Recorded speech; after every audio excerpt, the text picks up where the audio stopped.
The rusted metal door of the abandoned government bunker creaked open as Marcus Chin pushed against it with his shoulder, the sound echoing through the empty corridors like a death knell.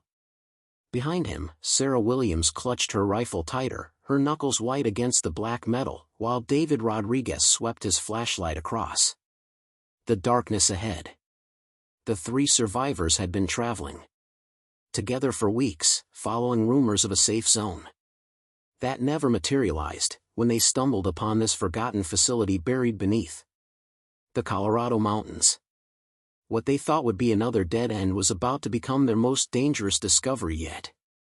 The bunker's entrance hall stretched before them like a metallic throat, emergency lighting flickering sporadically along the walls, casting dancing shadows that made their hearts race. The air was thick with the smell of rust and something else, something organic that made Sarah's stomach turn.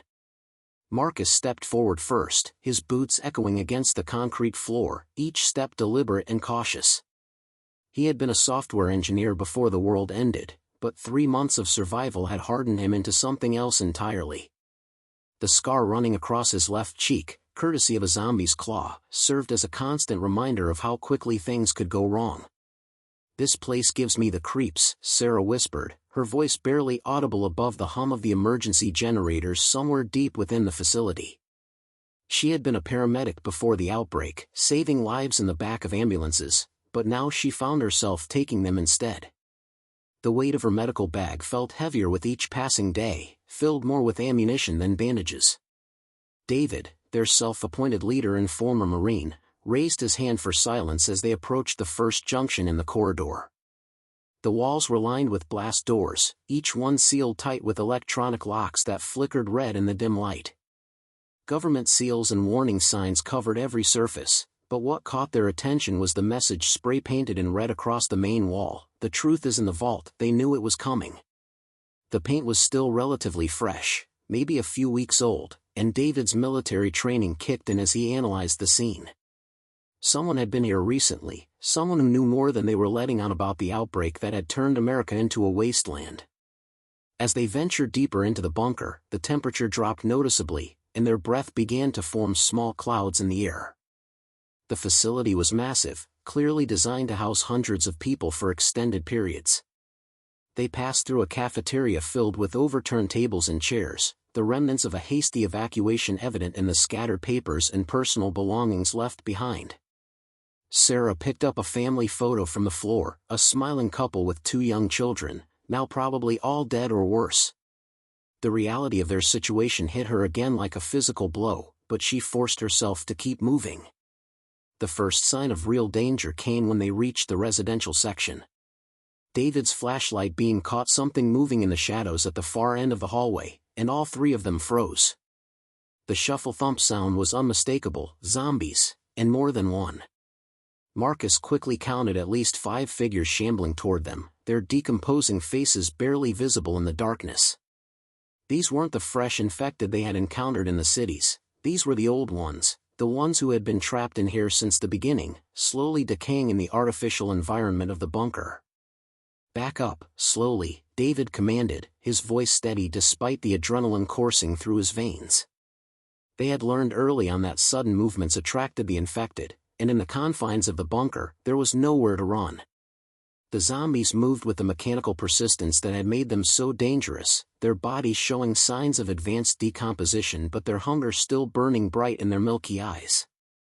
Sarah raised her rifle, but David shook his head. The sound of gunfire would only attract more of them. They retreated to a side corridor, pressing themselves against the cold metal walls as the undead stumbled past their hiding spot. The smell was overwhelming now, a mixture of death and chemical preservatives that made their eyes water. Once the immediate danger had passed, they continued their exploration, more cautious now, knowing that the bunker held more secrets than they had initially realized. The deeper they went, the more questions arose about what had really happened here, and why someone had felt compelled to leave that cryptic message about the truth being in the vault. As they approached the central command center, Marcus noticed that some of the electronic systems were still operational, their screens flickering with data that seemed to scroll endlessly. The generators were still running, which meant someone had been maintaining the facility, or at least parts of it. The thought that they might not be alone in the bunker sent a chill down his spine that had nothing to do with the temperature. Whatever they were about to discover in the depths of this abandoned government facility would change everything they thought they knew about the outbreak, and possibly about their chances of survival in this new world. The red warning lights began flashing the moment they stepped into the central command corridor, and a computerized voice echoed through the bunker's speakers with mechanical precision: "Unauthorized personnel detected. Initiating security protocols. Lockdown in 60 seconds. David's military training kicked in immediately as he recognized the tactical advantage they had just lost. Whoever had designed this facility had anticipated intruders, and they were about to become trapped rats in a very deadly maze. Marcus frantically examined the nearest control panel, his software engineering background suddenly more valuable than any weapon they carried, while Sarah kept watch for the zombies they knew were still lurking in the shadows behind them. The countdown continued relentlessly as Marcus's fingers flew across the dusty keyboard, trying to access the bunker's mainframe through decades-old protocols that seemed almost primitive compared to the systems he had worked with before the world ended. 45 seconds, the voice announced, and he could hear the mechanical whirring of blast doors beginning to seal throughout the facility. The sound was accompanied by something else, a low humming that seemed to come from the walls themselves, followed by the appearance of thin red laser beams that began crisscrossing the corridor in complex geometric patterns that would make movement virtually impossible. "It's a containment grid," David realized, his voice tight with controlled panic as he watched the laser pattern solidify into an impenetrable web. "They're designed to keep things in, not out." The implication hit all three of them simultaneously. Whatever had happened in this bunker during the outbreak, the government had been more concerned about preventing escape than facilitating it. Sarah's medical training made her acutely aware of the biological implications of such a system, and she shuddered as she imagined the kinds of experiments that would require such extreme containment measures. Marcus's breakthrough came with 15 seconds to spare as he managed to access a secondary user account, apparently belonging to someone named Dr. Harrison who had left his terminal unlocked during the evacuation. The laser grid flickered and died, but the warning voice continued its ominous countdown, now focused on a different threat: initiating sterilization protocol. Chemical dispersal in 10 minutes. The three survivors exchanged glances that needed no words. They had bought themselves time, but not safety, and whatever sterilization protocol meant in a facility like this, they didn't want to find out firsthand. The command center they found themselves in was a maze of monitors and control stations, most still active and displaying scrolling data that painted a picture of systematic failure and abandonment. Sarah noticed that several screens showed biological containment readings that were all flashing critical alerts, while David's attention was drawn to tactical displays showing the facility's layout and the location of multiple security breaches. But it was Marcus who made the discovery that changed everything: a partially deleted file directory labeled Project Lazarus that contained fragments of what appeared to be research data and testing protocols. "Look at this," he whispered, his voice barely audible above the hum of the computer systems. The file fragments showed dates going back months before the official outbreak, documenting something called controlled exposure scenarios and reanimation stability tests.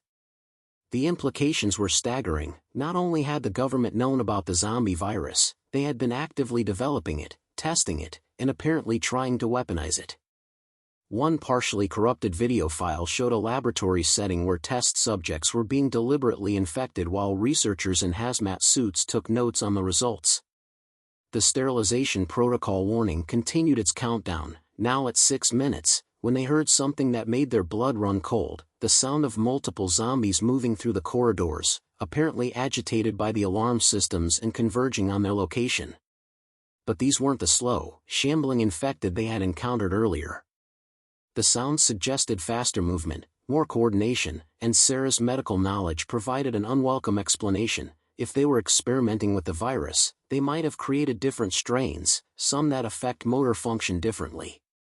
David took charge of their tactical situation, identifying potential escape routes while Marcus continued downloading what data he could from the Project Lazarus files.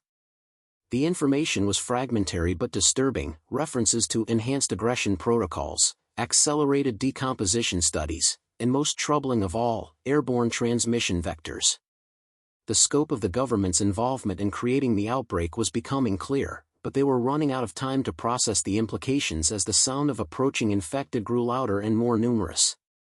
With 3 minutes left on the sterilization countdown, they had to make a choice: stay and risk whatever chemical agent the facility was about to release, or venture deeper into the bunker where the Project Lazarus research was supposedly stored in more secure servers.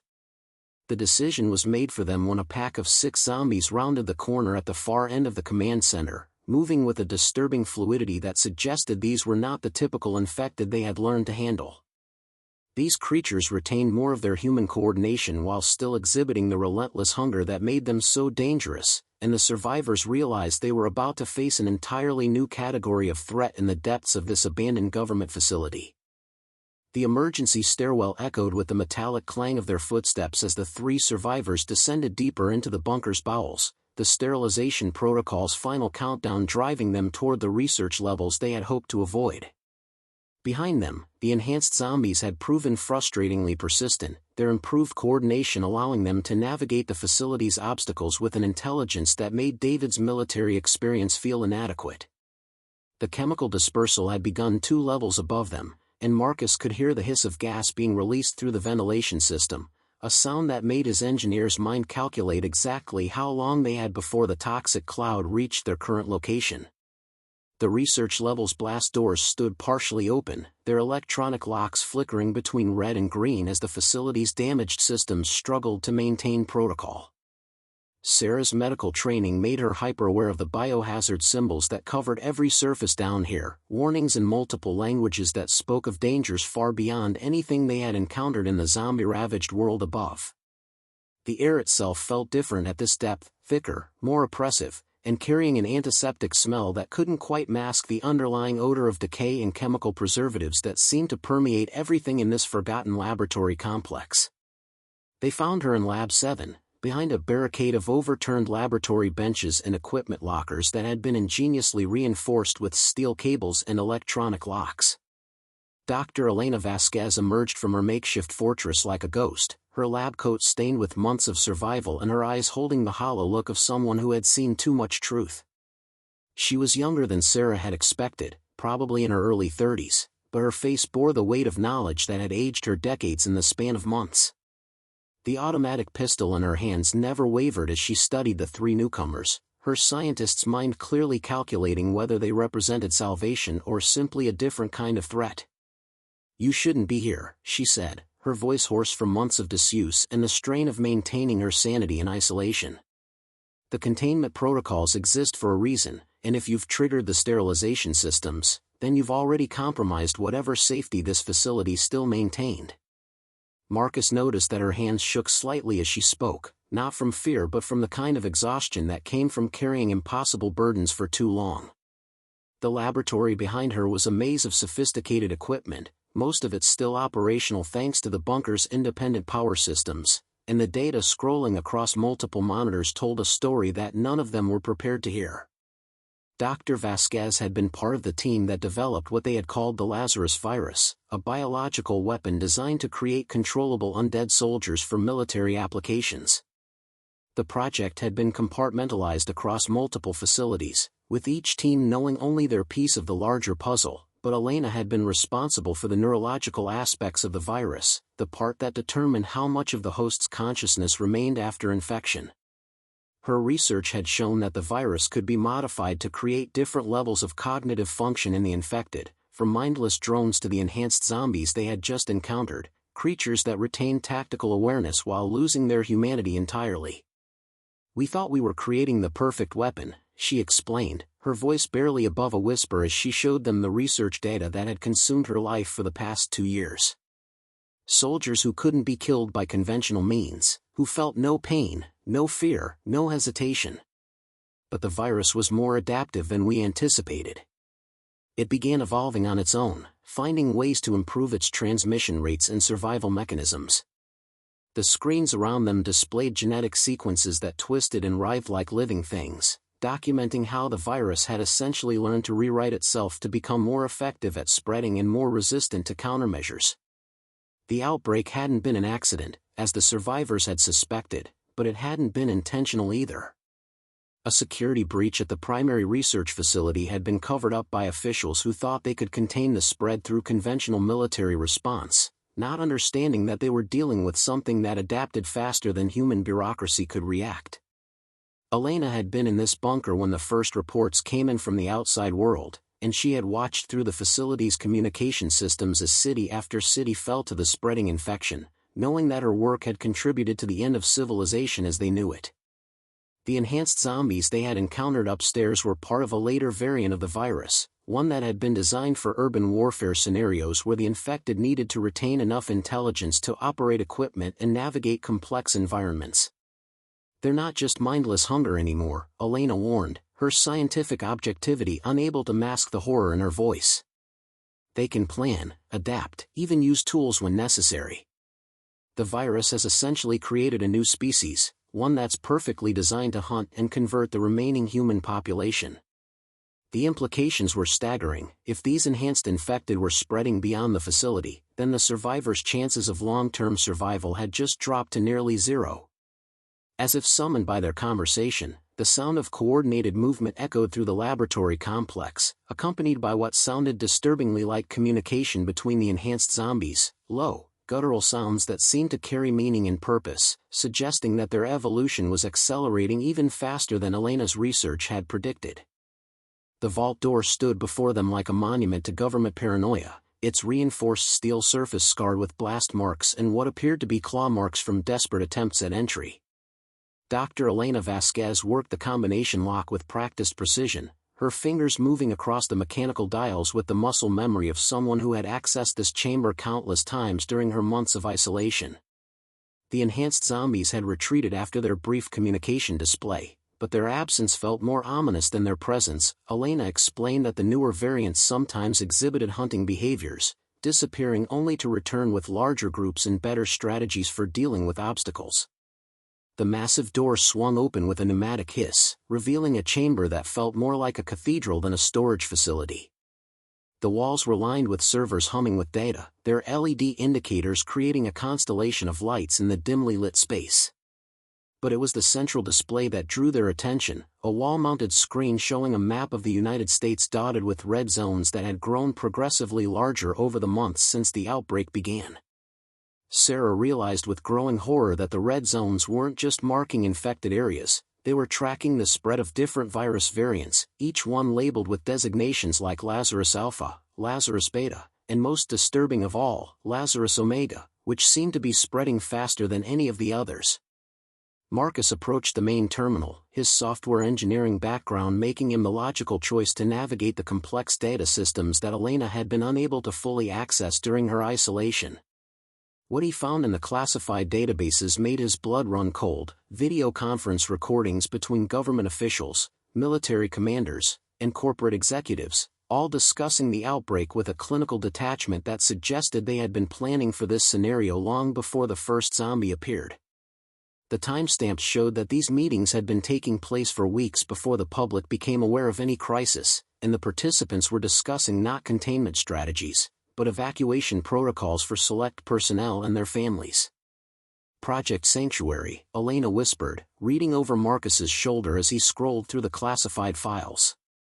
The project had been a shadow operation designed to establish secure facilities for government continuity in the event of a national emergency, but the documents revealed that it had been repurposed specifically for the zombie outbreak. Select officials, their families, and chosen corporate partners had been quietly relocated to hardened bunkers across the country while the general population was left to face the spreading infection without warning or adequate preparation. The level of premeditation was staggering. They had known exactly what was coming and had chosen to save themselves while sacrificing everyone else. David's military training made him focus on the tactical implications of what they were discovering. The vault contained detailed maps of other government facilities, supply caches, and communication networks that were supposedly still operational. But more disturbing were the operational orders that had been issued to military units during the early days of the outbreak, orders that prioritized the protection of designated evacuation routes and secure facilities over civilian rescue operations. Entire cities had been written off as acceptable losses, their populations abandoned to ensure that the virus couldn't interfere with the government's own survival plans. The video logs were perhaps the most damning evidence of all. Sarah watched in stunned silence as a recording showed a meeting where officials discussed the strategic advantages of allowing the outbreak to spread in certain areas, viewing it as an opportunity to eliminate what they termed excess population while maintaining control over remaining resources. The callousness was breathtaking. They spoke of millions of deaths as if they were discussing crop yields or budget allocations, their concern focused entirely on maintaining their own power structure in whatever world emerged from the chaos. But it was the final set of files that revealed the true scope of their situation.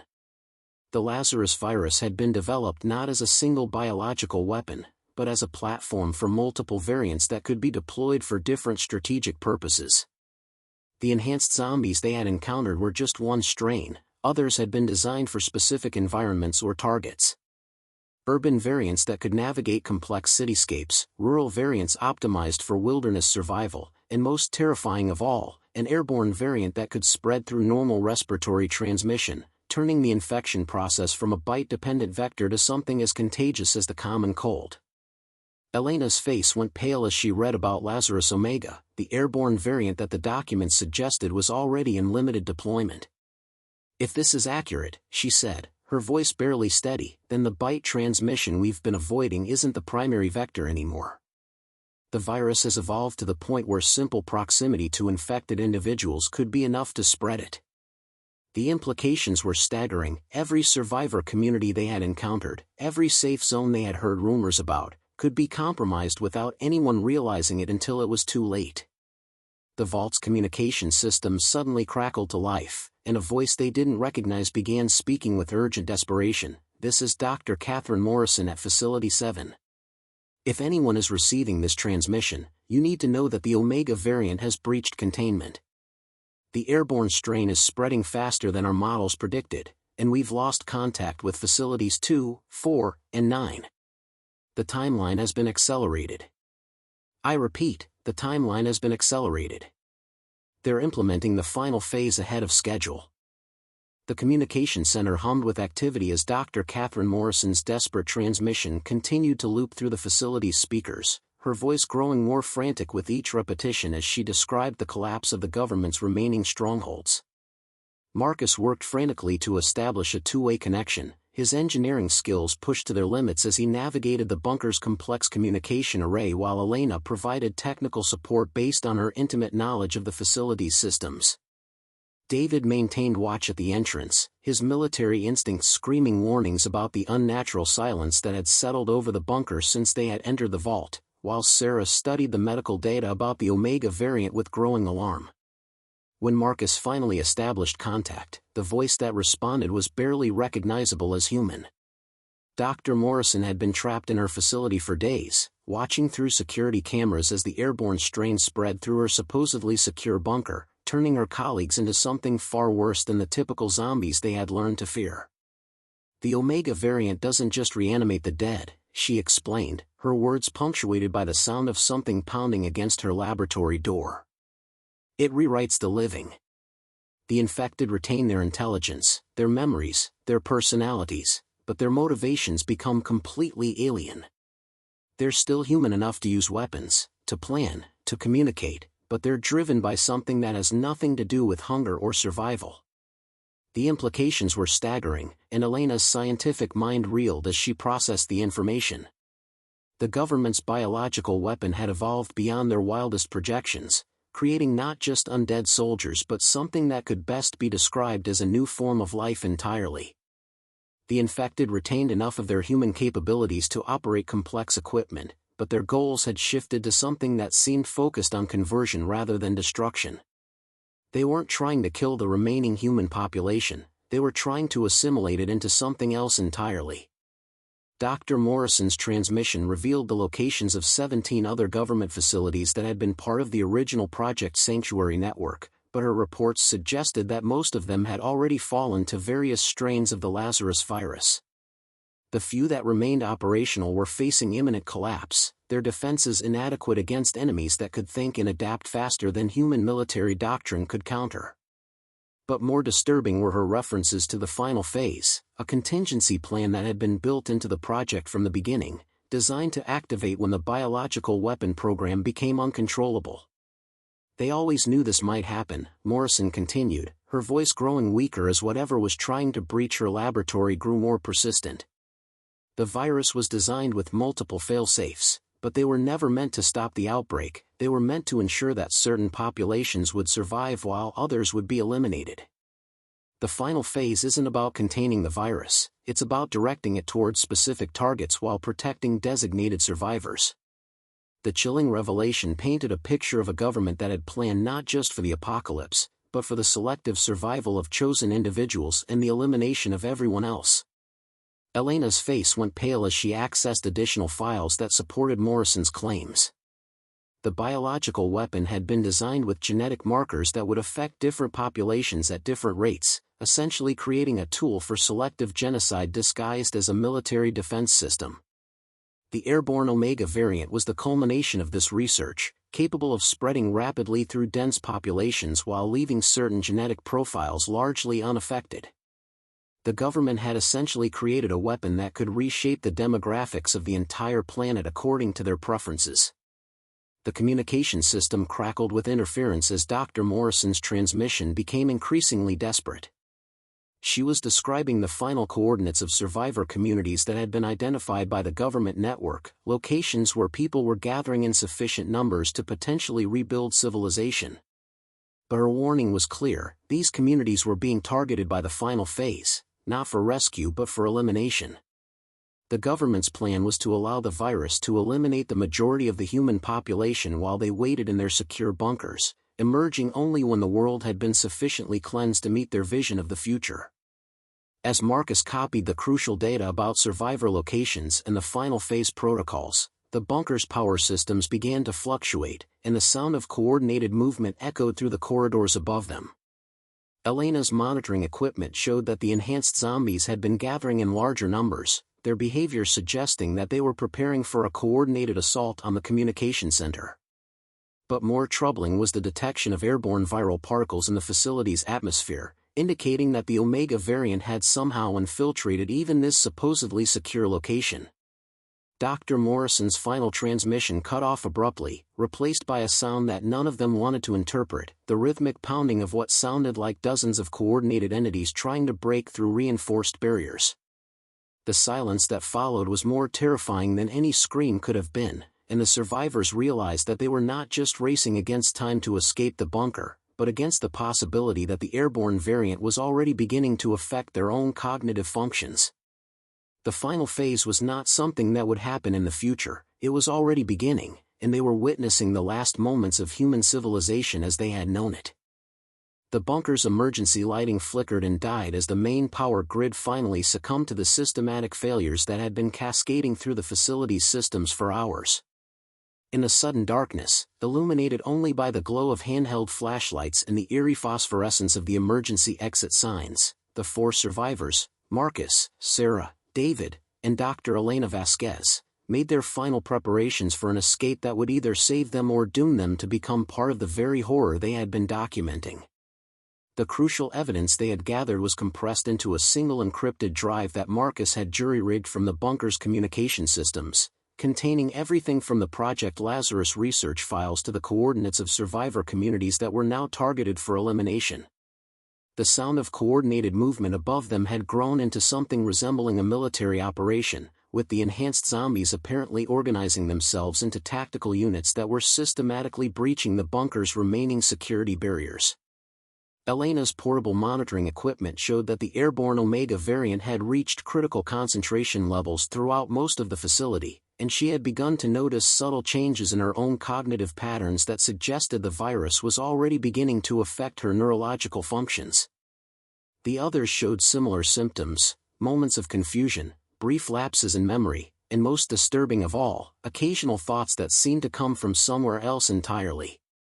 "We have maybe 20 minutes before the viral load reaches the threshold for active conversion," Elena explained, her scientific training warring with the growing alien presence in her thoughts. "The Omega variant doesn't just kill and reanimate, it gradually overwrites personality and motivation while leaving intelligence intact.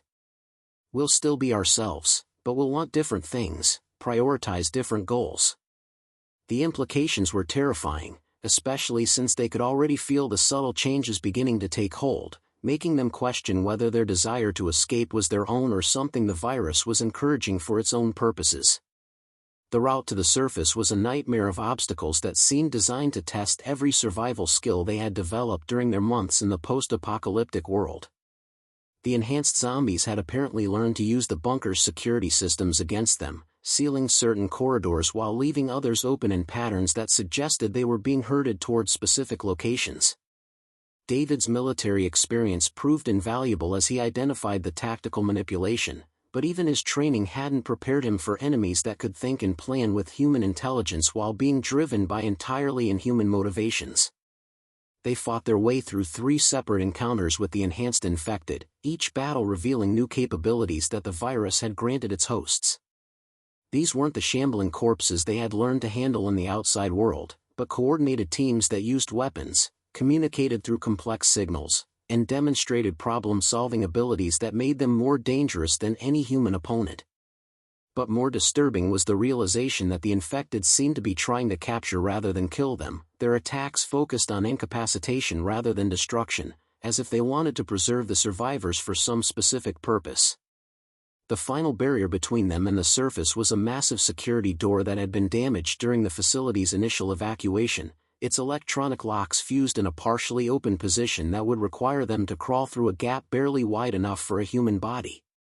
As they squeezed through one by one, the pursuing enhanced zombies reached the door and began working to widen the opening with tools they had apparently scavenged from the bunker's maintenance areas, their coordination and problem-solving abilities making it clear that they would not be delayed for long. When they finally emerged into the Colorado wilderness, the outside world looked different than it had when they had entered the bunker. The landscape showed signs of systematic change. Vegetation that had been green and healthy just days before was now showing the same phosphorescent qualities they had seen in the emergency lighting, and the air itself carried a subtle chemical tang that suggested the Omega variant had begun to affect the entire ecosystem. The realization hit them like a physical blow. They weren't just escaping from a contaminated facility, they were emerging into a world that had been fundamentally altered while they were underground. Dr. Elena Vasquez collapsed as they reached the relative safety of the tree line, her body finally succumbing to the viral load she had been fighting for hours. But her final words were not the rambling of someone losing their humanity, they were the calculated observations of a scientist who had made a crucial discovery. "The virus isn't trying to destroy civilization," she whispered, her eyes already showing the subtle changes that marked the beginning of conversion. "It's trying to improve it. The final phase isn't about elimination, it's about evolution. And we're carrying the proof of that to the survivor communities." As they watched her begin the transformation that would make her something no longer entirely human, Marcus clutched the encrypted drive containing everything they had learned about the government's conspiracy and the true nature of the Lazarus virus. The coordinates of 17 survivor communities were stored in the device, along with warnings about the final phase and evidence of the selective genocide that had been disguised as a military defense program. But they now realized that delivering this information came with a terrible cost. They were no longer just messengers, but potential carriers of the very virus they were trying to warn people about, and their fight for survival had become something far more complex than simply staying alive in a world full of zombies.